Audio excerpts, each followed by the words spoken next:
Hey guys, what's up? So the next poem I'll be reading is poem 580, and this is actually a story. It's the second part. It's called The Understudy, Take the Lead, Part 2. When I read the first one to this, I never imagined would write a second part. I know I really shouldn't say this, but I kind of favor this one over the first. There's a darker edge to it, and you really don't know who's the protagonist or antagonist. The Understudy Takes the Lead, Part 2. I walk by the curtains. I hear different voices.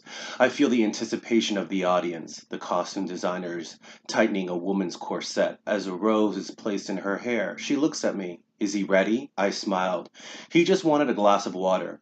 I lightly knocked on the door with his name on it. The moment I walked in, I saw a bunch of flowers, gifts, and teddy bears as he was sitting near the mirror reading a letter from probably one of his adoring fans. Oh, is this wonderful? Another upcoming star. Maybe one day he'll have the same potential that I did when I first started.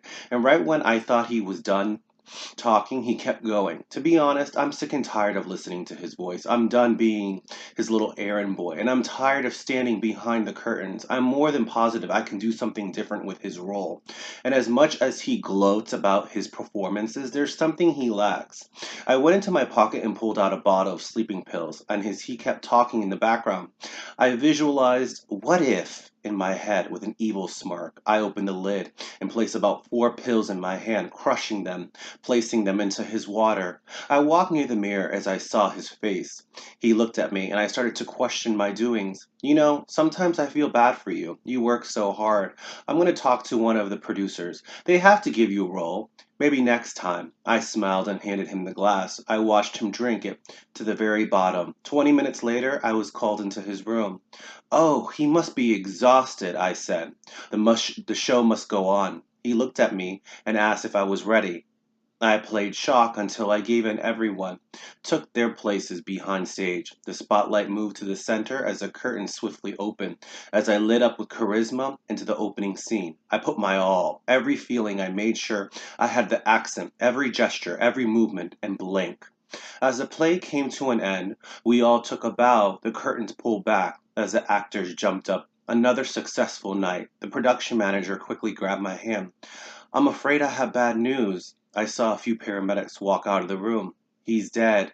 They said they found pills in his system. I put my hand over my mouth in shock as if it was another role I was playing. Perhaps he was stressed out because of the judgmental critics in the paper.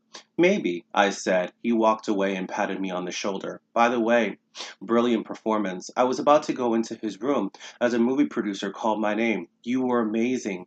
We've been wanting to direct a movie for some time now, but couldn't find an actor fit the leading role, and I honestly think you would be perfect. He handed me his card and walked away. I turned around and finally made it into his room. All the flower, gifts, and teddy bears were still in the same place. And even though I'm supposed to feel somewhat guilty, I don't.